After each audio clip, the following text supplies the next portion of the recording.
ರಷ್ಯಾದಲ್ಲಿ ಭಾರತದ ರಹಸ್ಯ ನಿಧಿ ಹುಡುಕಾಟ. ಚೀನಾಗೆ ಟಕ್ಕರ್ ಕೊಡಲು ಕೇಂದ್ರ ಬಿಗ್ ಪ್ಲಾನ್. ವೀಕ್ಷಕರೇ, ಜಗತ್ತಿನಲ್ಲಿ ಸದ್ಯದಲ್ಲೇ ಮತ್ತೊಂದು ಮಹಾಯುದ್ಧ ಶುರುವಾಗಲಿದೆ.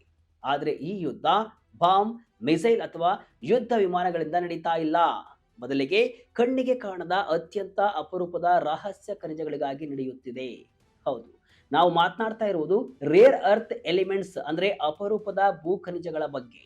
ಇಡೀ ಜಗತ್ತಿನ ಈ ಖನಿಜಗಳ ಮಾರುಕಟ್ಟೆಯ ಮೇಲೆ ಸದ್ಯ ಚೀನಾ ತನ್ನ ಏಕಸ್ವಾಮ್ಯ ಸಾಧಿಸಿದೆ.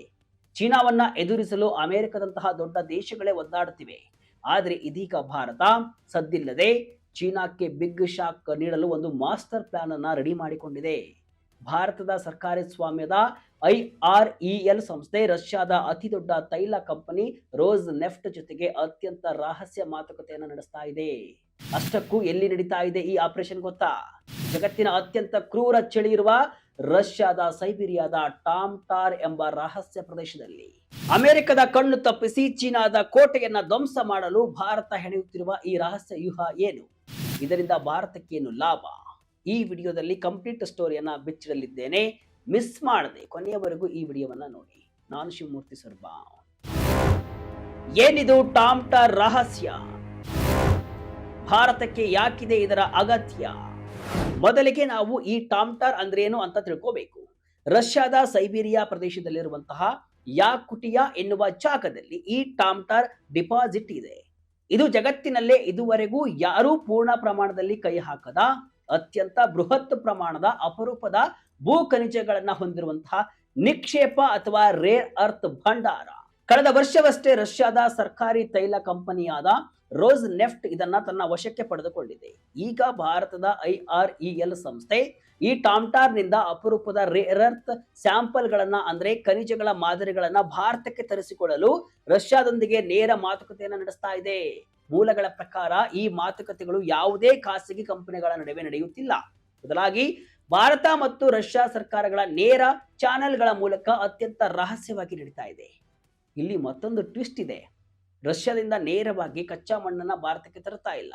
ಮೊದಲು ಈ ಖನಿಜದ ಸ್ಯಾಂಪಲ್ಗಳನ್ನ ರಷ್ಯಾದಲ್ಲೇ ಪ್ರೊಸೆಸ್ ಮಾಡಲಾಗುತ್ತೆ.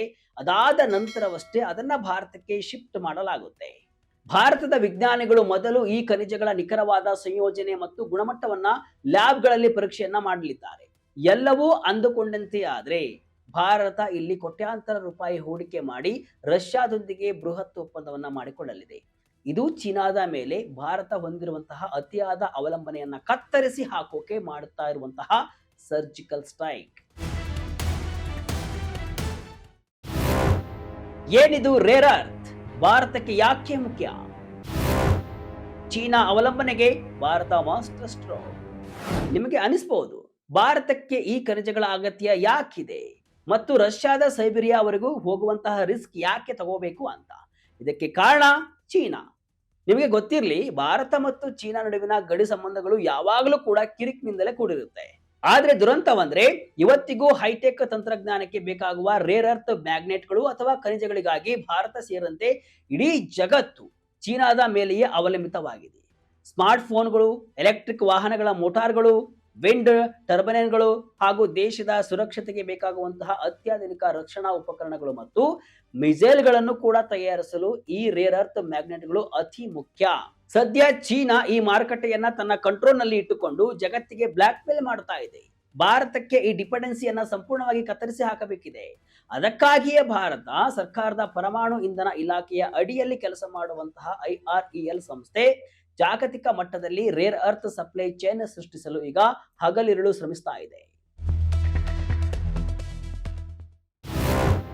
ಅಮೆರಿಕದ ನಿರ್ಬಂಧ ಮಧ್ಯೆಯೂ ಆಪರೇಷನ್. ವೀಕ್ಷಕರೇ, ಈ ಮಿಷನ್ ಅಂದುಕೊಂಡಷ್ಟು ಸುಲಭವಲ್ಲ. ಯಾಕಂದ್ರೆ ಇದರ ಮಧ್ಯೆ ಜಾಗತಿಕ ರಾಜಕೀಯದ ದೊಡ್ಡ ಚದುರಂಗದಾಟವಿದೆ. ರಷ್ಯಾ ಮತ್ತು ಉಕ್ರೇನ್ ಯುದ್ಧದ ಕಾರಣದಿಂದಾಗಿ ಅಮೆರಿಕ ಮತ್ತು ಪಾಶ್ಚಿಮಾತ್ಯ ದೇಶಗಳು ರಷ್ಯಾದ ಇಂಧನ ವಲಯದ ಮೇಲೆ ಕಠಿಣ ಆರ್ಥಿಕ ನಿರ್ಬಂಧಗಳನ್ನು ಹೇರಿವೆ. ವಿಶೇಷವಾಗಿ ರಷ್ಯಾದ ರೋಸ್ ನೆಫ್ಟ್ ಮತ್ತು ಲುಕೈಲ್ ನಂತಹ ಕಂಪನಿಗಳ ಮೇಲೆ ಅಮೆರಿಕ ಕಣ್ಣಿಟ್ಟಿದೆ. ಇಂತಹ ಪರಿಸ್ಥಿತಿಯಲ್ಲಿ ಭಾರತ ಅದೇ ರೋಸ್ ನೆಫ್ಟ್ ಕಂಪನಿಯೊಂದಿಗೆ ರೇರ್ ಅರ್ತ್ ವ್ಯವಹಾರಕ್ಕೆ ಮುಂದಾಗಿರುವುದು ಜಾಗತಿಕ ಮಟ್ಟದಲ್ಲಿ ಸಂಚಲನವನ್ನ ಮೂಡಿಸಿದೆ. ಅಮೆರಿಕದ ನಿರ್ಬಂಧಗಳ ನಡುವೆಯೂ ಕೂಡ ಭಾರತ ತನ್ನ ರಾಷ್ಟ್ರೀಯ ಹಿತಾಸಕ್ತಿಗೆ ಮತ್ತು ಸ್ವಾವಲಂಬನೆಗೆ ಮೊದಲ ಆದ್ಯತೆಯನ್ನ ನೀಡ್ತಾ ಇದೆ. ಭಾರತ ಮಾತ್ರ ತನ್ನ ರಾಷ್ಟ್ರೀಯ ಹಿತಾಸಕ್ತಿಯ ಮುಂದೆ ಯಾರ ಬೆದರಿಕೆಗೂ ಕೂಡ ಬಗ್ತಾ ಇಲ್ಲ. ರಷ್ಯಾದಿಂದ ತೈಲವನ್ನ ರಿಯಾಯಿತಿ ದರದಲ್ಲಿ ಖರೀದಿಸಿದ ಮಾದರಿಯಲ್ಲೇ ಈಗ ಖನಿಜಗಳ ಕ್ಷೇತ್ರದಲ್ಲೂ ಕೂಡ ಭಾರತ ರಷ್ಯಾವನ್ನ ಆಯ್ದುಕೊಂಡಿದೆ. ರಾಯ್ಟರ್ಸ್ ಸುದ್ದಿ ಸಂಸ್ಥೆಯು ಈ ಬಗ್ಗೆ ಭಾರತದ ವಿದೇಶಾಂಗ ಸಚಿವಾಲಯ, ಗಣಿ ಸಚಿವಾಲಯ ಮತ್ತು ರಷ್ಯಾದ ರೋಸ್ ನೆಫ್ಟ್ ಕಂಪನಿಯನ್ನ ಪ್ರಶ್ನಿಸಿದಾಗ ಸದ್ಯದ ರಾಜತಾಂತ್ರಿಕ ಸೂಕ್ಷ್ಮತೆಯ ಕಾರಣದಿಂದಾಗಿ ಯಾವುದೇ ಸಂಸ್ಥೆಯು ಅಧಿಕೃತವಾಗಿ ಪ್ರತಿಕ್ರಿಯೆಯನ್ನ ನೀಡಿಲ್ಲ. ಅಂದ್ರೆ ಈ ಆಪರೇಷನ್ ಎಷ್ಟು ರಹಸ್ಯವಾಗಿ ನಡೆಯುತ್ತಿದೆ ಎಂಬುದನ್ನ ನೀವೇ ಊಹಿಸಿ. ಭವಿಷ್ಯದ ಮ್ಯಾಗ್ನೆಟ್ ಹಬ್ ಆಗಲು ಭಾರತ ಪ್ಲಾನ್. ನಿಮಗೆ ಆಶ್ಚರ್ಯವಾಗಬಹುದು, ಭಾರತದ ಬಳಿ ರೇರ್ ಅರ್ತ್ ಖನಿಜಗಳೇ ಇಲ್ವಾ ಅಂತ. ಖಂಡಿತ ಇದೆ. ಭಾರತದ ಬಳಿ ಜಗತ್ತಿನಲ್ಲೇ 3ನೇ ಅತಿ ದೊಡ್ಡ ರೇರ್ ಅರ್ತ್ ನಿಕ್ಷೇಪವಿದೆ. ಸುಮಾರು 7.23 ಮಿಲಿಯನ್ ಮೆಟ್ರಿಕ್ ಟನ್ ಇದೆ. ಆದರೆ ಭಾರತದಲ್ಲಿ ಈ ಕಚ್ಚಾ ಖನಿಜಗಳನ್ನ ಅತ್ಯಂತ ಶುದ್ಧೀಕರಿಸಿ ಹೈ ಪ್ಯೂರಿಟಿ ಲೆವೆಲ್ಗೆ ಬೇರ್ಪಡಿಸುವಂತಹ ವಾಣಿಜ್ಯ ಮಟ್ಟದ ಬೃಹತ್ ತಂತ್ರಜ್ಞಾನ ಮತ್ತು ರಿಫೈನರಿಗಳ ಕೊರತೆ ಇದೆ. ಅದಕ್ಕಾಗಿಯೇ ಭಾರತ ದೇಶೀಯವಾಗಿ ಇನ್ನೂ ರೇರ್ ಅರ್ತ್ ಮ್ಯಾಗ್ನೆಟ್ ಗಳನ್ನ ಉತ್ಪಾದಿಸ್ತಾ ಇಲ್ಲ. ಆದ್ರೆ ಈ ಪರಿಸ್ಥಿತಿ ಶೀಘ್ರದಲ್ಲೇ ಬದಲಾಗಲಿದೆ. ಭಾರತ ಸರ್ಕಾರ ದೇಶದಲ್ಲೇ ರೇರ್ ಅರ್ತ್ ಮ್ಯಾಗ್ನೆಟ್ ಉತ್ಪಾದನೆಯನ್ನ ಉತ್ತೇಜಿಸಲು ಬರೋಬ್ಬರಿ 73 ಬಿಲಿಯನ್ ರೂಪಾಯಿಗಳ ಬೃಹತ್ ಪ್ರೋತ್ಸಾಹಕ ಯೋಜನೆಯನ್ನ ಅನುಮೋದಿಸಿದೆ. 2029ರಿಂದ 2030ರ ವೇಳೆಗೆ ಭಾರತದಲ್ಲಿ ಸ್ವಂತವಾಗಿ ಮ್ಯಾಗ್ನೆಟ್ ಉತ್ಪಾದನೆ ಆರಂಭಿಸುವ ಗುರಿಯನ್ನ IREL ಹೊಂದಿದೆ. ಇದಕ್ಕಾಗಿ ಭಾರತ ಕೇವಲ ರಷ್ಯಾ ಮಾತ್ರವಲ್ಲ, ಕಳೆದ ವರ್ಷ ಮಯನ್ಮಾರ್ನ ಬಂಡಾಯ ಗುಂಪುಗಳ ಸಹಾಯದಿಂದ ಅಲ್ಲಿನ ಖನಿಜಗಳ ಸ್ಯಾಂಪಲ್ ಅನ್ನು ಕೂಡ ತರಿಸಿಕೊಂಡಿತ್ತು. ಅಷ್ಟೇ ಅಲ್ಲದೆ ಜಪಾನ್ ಮತ್ತು ದಕ್ಷಿಣ ಕೊರಿಯಾದ ಪ್ರಮುಖ ಕಂಪನಿಗಳೊಂದಿಗೂ ಕೂಡ ವಾಣಿಜ್ಯ ಮ್ಯಾಗ್ನೆಟ್ ಉತ್ಪಾದನೆಗೆ ಮಾತುಕತೆಯನ್ನು ಕೂಡ ನಡೆಸ್ತಾ ಇದೆ. ಇದರ ಜೊತೆಗೆ ಅರ್ಜೆಂಟೀನಾ, ಆಸ್ಟ್ರೇಲಿಯಾ ಮತ್ತು ಆಫ್ರಿಕಾದ ಮಾಲಾವಿ ದೇಶಗಳಲ್ಲೂ ಕೂಡ ಗಣಿಗಾರಿಕೆಯ ಅವಕಾಶಗಳನ್ನು ಕೂಡ ಭಾರತ ಹುಡುಕ್ತಾ ಇದೆ. ಮಯನ್ಮಾರ್ ಜೊತೆ ಭಾರತದ ರಹಸ್ಯ ಡೀಲ್. ಅರ್ಜೆಂಟೀನಾ, ಆಸ್ಟ್ರೇಲಿಯಾದಲ್ಲೂ ಕೂಡ ಖನಿಜ ಬೇಟೆ. ವೀಕ್ಷಕರೇ, ಭಾರತದ ಈ ಹಸಿವು ಬರೀ ರಷ್ಯಾಕ್ಕೆ ನಿಂತಿಲ್ಲ. ಕಳೆದ ವರ್ಷ ಭಾರತವು ಮಯನ್ಮಾರ್ ದೇಶದ ಗಡಿಯಲ್ಲಿರುವಂತಹ ರೇರ್ ಅರ್ತ್ ಸ್ಯಾಂಪಲ್ ಗಳನ್ನ ಪತ್ತೆ ಹಚ್ಚೋಕೆ ಅಲ್ಲಿನ ಅತ್ಯಂತ ಪ್ರಭಾವಿ ಗುಂಪಿನ ಸಹಾಯವನ್ನ ಪಡೆದುಕೊಂಡಿತ್ತು. ಇದನ್ನ ರಾಯ್ಟರ್ಸ್ ಸತ್ಯವನ್ನ ಕೂಡ ಬಯಲು ಮಾಡಿತ್ತು. ಅಂದ್ರೆ ಭಾರತ ಇವತ್ತು ಯಾವ ಮಟ್ಟಕ್ಕೆ ಹೋಗಿದೆ ಅಂದ್ರೆ, ನಮ್ಮ ದೇಶದ ಭದ್ರತೆಗೆ ಬೇಕಿರುವಂತಹ ಖನಿಜ ಪತ್ತೆ ಹಚ್ಚೋಕೆ ನಾವು ಯಾವುದಕ್ಕೂ ಕೂಡ ಹಿಂದೆ ಮುಂದೆ ನೋಡ್ತಿಲ್ಲ. ಇದರ ಜೊತೆಗೆ ಅರ್ಜೆಂಟೀನಾ, ಆಸ್ಟ್ರೇಲಿಯಾ ಮತ್ತು ಮಾಲಾವಿ ದೇಶಗಳಲ್ಲೂ ಕೂಡ ಮೈನಿಂಗ್ ಅವಕಾಶಗಳನ್ನ ಭಾರತದ IREL ಹುಡುಕ್ತಾ ಇದೆ. 2029-30ರ ವೇಳೆಗೆ ಭಾರತವು ಸ್ವಂತ ಮ್ಯಾಗ್ನೆಟ್ ಗಳನ್ನ ಉತ್ಪಾದನೆ ಮಾಡಬೇಕು ಅನ್ನೋದು ಸರ್ಕಾರದ ಡೆಡ್ ಲೈನ್. ಈ ಮೂಲಕ ಚೀನಾಗೆ ಟಕ್ಕರ್ ಕೊಡಲು ಮೋದಿ ಸರ್ಕಾರ ಈಗ ಮಾಸ್ಟರ್ ಪ್ಲಾನ್ ಅನ್ನ ಮಾಡ್ತಾ ಇದೆ. ಚೀನಾ ವರ್ಸಸ್ ಭಾರತ, ಶಕ್ತಿ ಸಮರದಲ್ಲಿ ಗೆಲ್ಲೋದು ಯಾರು? 2030ರ ವೇಳೆಗೆ ಬದಲಾಗಲಿದೆ ಜಾಗತಿಕ ತಂತ್ರಜ್ಞಾನ. ಎಸ್ ವೀಕ್ಷಕರೇ, ಇವತ್ತು ಚೀನಾ ಮತ್ತು ಭಾರತದ ನಡುವಿನ ಸಂಬಂಧ ಅತ್ಯಂತ ಶೀತಲವಾಗಿದೆ. ಗಡಿಯಲ್ಲಿ ಸಂಘರ್ಷ ನಡೀತಾ ಇದೆ. ಇಂತಹ ಸಮಯದಲ್ಲಿ ನಾವು ನಮ್ಮ ಟೆಕ್ನಾಲಜಿಗಾಗಿ ಶತ್ರು ರಾಷ್ಟ್ರವನ್ನ ನಂಬೋದು ಅಕ್ಷರಶಃ ಅಪಾಯಕಾರಿ. ಭಾರತ ಇವತ್ತು ಚೀನಾದ ಕಪಿಮುಷ್ಟಿಯಿಂದ ಹೊರಬಂದು ಈ ರೇರ್ ಅರ್ತ್ ಖನಿಜಗಳ ಮೂಲಕ ಸ್ವಾವಲಂಬಿ ಬದುಕನ್ನ ಕಟ್ಟಿಕೊಡಲು ಸಜ್ಜಾಗ್ತಾ ಇದೆ. ಸೈಬೀರಿಯಾದ ಆ ಮಂಜುಗಡ್ಡೆಯ ಅಡಿಯಲ್ಲಿ ಅಡಗಿರುವಂತಹ ಖನಿಜಗಳು ಮುಂದಿನ ದಿನಗಳಲ್ಲಿ ಭಾರತದ ಹೈಟೆಕ್ ಅಸ್ತ್ರಗಳಾಗಿ ಬದಲಾಗಲಿವೆ.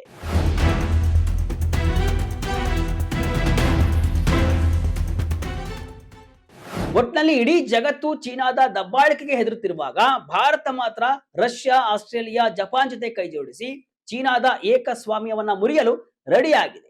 ಸೈಬೀರಿಯಾದ ಹಿಮಗಡ್ಡೆಯೊಳಗಿರುವಂತಹ ಆ ರಹಸ್ಯ ಖನಿಜಗಳು ಭಾರತದ ಭವಿಷ್ಯದ ತಂತ್ರಜ್ಞಾನ ಮತ್ತು ಆರ್ಥಿಕತೆಯ ಚಿತ್ರಣವನ್ನೇ ಬದಲಾಯಿಸಲಿವೆ. ಭಾರತದ ಈ ಮಾಸ್ಟರ್ ಸ್ಟ್ರೋಕ್ ಯಶಸ್ವಿಯಾದರೆ ಮುಂದಿನ ದಿನಗಳಲ್ಲಿ ಕ್ಲೀನ್ ಎನರ್ಜಿ ಮತ್ತು ಡಿಫೆನ್ಸ್ ಸೆಕ್ಟರ್ ನಲ್ಲಿ ಭಾರತ ಜಾಗತಿಕ ಲೀಡರ್ ಆಗುವುದರಲ್ಲಿ ಯಾವುದೇ ಅನುಮಾನವಿಲ್ಲ. ಭಾರತದ ಈ ರಹಸ್ಯ ಸೈಬೀರಿಯಾ ಮಿಷನ್ ಮತ್ತು ಚೀನಾಕ್ಕೆ ನೀಡ್ತಾ ಇರುವಂತಹ ಟಕ್ಕರ್ ಬಗ್ಗೆ ನಿಮ್ಮ ಅಭಿಪ್ರಾಯವೇನು? ಕಮೆಂಟ್ ಮೂಲಕ ತಿಳಿಸಿ. ಇದಿಷ್ಟು ಇವತ್ತಿನ ವಿಶೇಷ. ಇದೇ ರೀತಿಯ ಹಲವು ವಿಶ್ಲೇಷಣೆ ಮಾಹಿತಿ ಅಷ್ಟೇ ಅಲ್ಲ, ಮನೋರಂಜನೆಯ ವಿಡಿಯೋಗಳಿಗಾಗಿ ವಿಜಯ ಕರ್ನಾಟಕ ವೆಬ್ಸೈಟ್, ಫೇಸ್ಬುಕ್ ಹಾಗೂ ಯೂಟ್ಯೂಬ್ ಪೇಜ್ ಅನ್ನ ಫಾಲೋ ಮಾಡಿ. ಧನ್ಯವಾದಗಳು.